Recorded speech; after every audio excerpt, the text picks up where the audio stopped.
ഇന്ന് തന്നെ ഡൗൺലോഡ് ചെയ്യൂ. കാണൂ നിങ്ങളുടെ ഫേവറേറ്റ് ഷോസ്.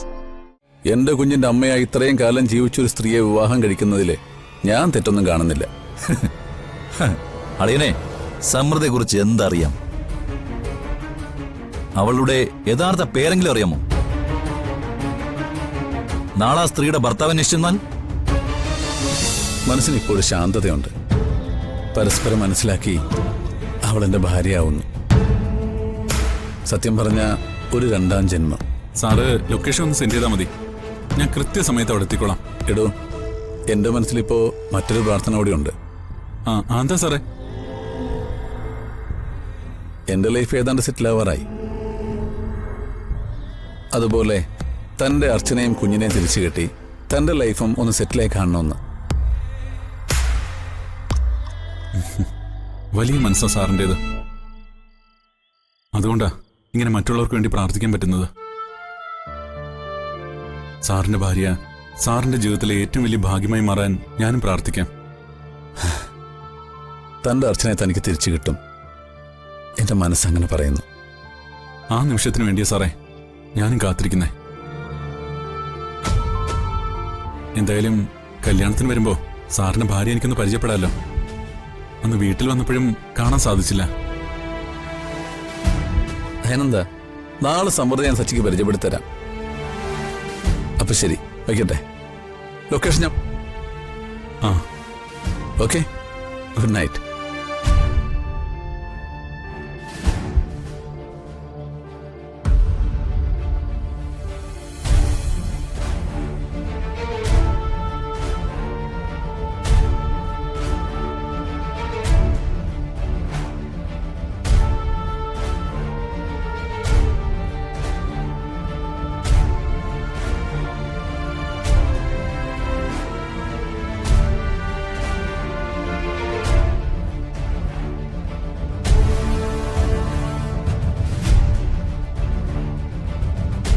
നാളെ കല്യാണത്തിന് പോലുള്ള ഒരുക്കങ്ങൾ എന്തായി?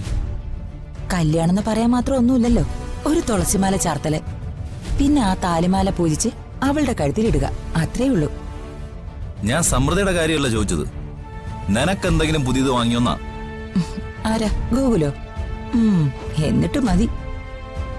എന്നാ ഞാനൊരു കൂട്ടം വാങ്ങിച്ചിട്ടുണ്ട്. എനിക്ക് തോന്നി, അതവിടെ ഇരിക്കുന്നത് ഞാൻ കണ്ടു. പിന്നെ രാജീവേന്റെ കൈകൊണ്ട് എടുത്ത് തരട്ടെ എന്ന് വിചാരിച്ചു. നീ ആള് കൊള്ളാലോ.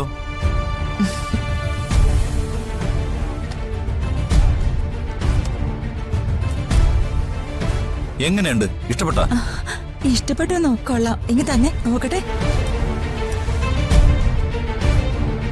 ഇത് എത്രയുണ്ട്? രണ്ടും കൂടെ ചേർത്ത് ഏതാണ്ട് 4ഓളം വരും. ഇതിനുള്ള കാശ് എവിടുന്നായിരുന്നു? അതൊക്കെ പറയാം. ആദ്യം നീ ഇതൊന്ന് കയ്യിലിട്ട് നോക്ക്, എങ്ങനെയുണ്ടെന്ന് നോക്കട്ടെ.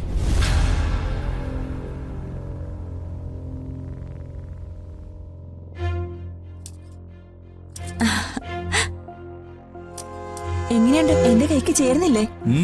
സൂപ്പർ അല്ലേ? എന്റെ രാജീവേട്ടന് എനിക്ക് തരുന്ന ആദ്യത്തെ ഗിഫ്റ്റാ. ഇതിൽ പരയുടെ സന്തോഷം എനിക്ക് വേറെ ഇല്ല.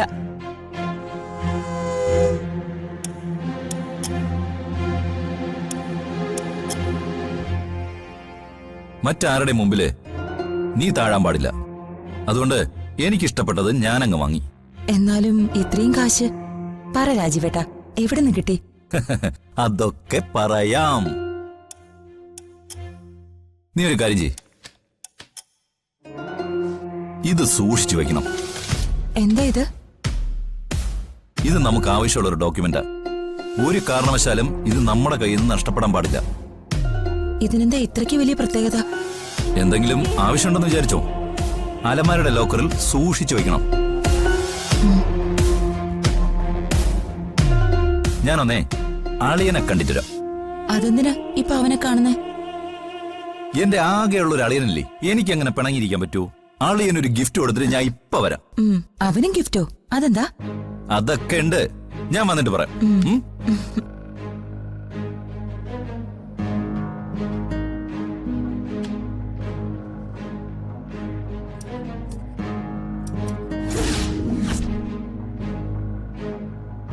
ഇല്ല, നാളെ രാവിലെ ഞാൻ അമ്പലത്തിൽ പോവും. ഉച്ചകഴിഞ്ഞ് കാണാം. ശരി, വെക്കട്ടെ. അളിയ ഇവിടെ ഇരിക്കായിരുന്നോ? അളിയാ, അളിയനും അമ്മയും കൂടെ ഇന്ന് ഡ്രസ് ഓർണമെന്റ്സ് എടുക്കാൻ പോയിരുന്നല്ലേ? ആ ജ്വല്ലറിയുടെ മാനേജർ എന്നോട് പറഞ്ഞു. നിങ്ങൾ അവിടെ നിന്ന് പോയെന്ന് പിന്നാലെ ഞാനും ആ ജ്വല്ലറി പോയിരുന്നു. അളിയൻ ശിശിരിക്കൊന്നും വാങ്ങിച്ചില്ലല്ലേ? ശേ, മോശമായി പോളയാ. അതെ, കല്യാണം കഴിച്ചു കഴിഞ്ഞാൽ ഭാര്യയ്ക്ക് ആവശ്യമുള്ളതൊക്കെ വാങ്ങിച്ചു കൊടുക്കേണ്ടത് ഭർത്താവിന്റെ കടമ. ഓ അളിയ, പോവല്ലളിയാ. എനിക്ക് ഒരു കാര്യം കൂടെ പറയാണ്ടളിയാ. ആളിയം പറഞ്ഞ ശരിയാ, ഞാൻ ആ കടമ അങ്ങ് നിർവഹിച്ചു. അവക്ക് നല്ല 2 വള വാങ്ങി, കാശം നോക്കിയില്ല. എല്ലാം കൂടി ഒരു 4 ലക്ഷം രൂപയോളം വരും. അളി ഈ ബില്ലൊന്ന് നോക്കി. സ്വർണത്തിനൊക്കെ ഇപ്പൊ തൊട്ടപ്പുളുന്ന വിലയാ. അളിയ നോക്കളിയാ.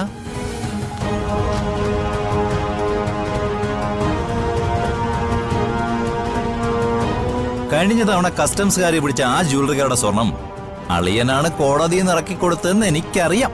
അതിന് അല്ല, അത് എത്ര കോടിയുടെ ഉണ്ടെന്നും അതും എനിക്കറിയാം. അതുകൊണ്ടെന്താ? അത് നിയമപരമായിട്ട് അവർക്ക് കിട്ടേണ്ട സ്വർണമാണ്. അല്ലാതെ എനിക്ക് കമ്മീഷൻ തരാൻ മാത്രം അതിൽ നിയമവിരുദ്ധമായിട്ട് ഒന്നുമില്ല.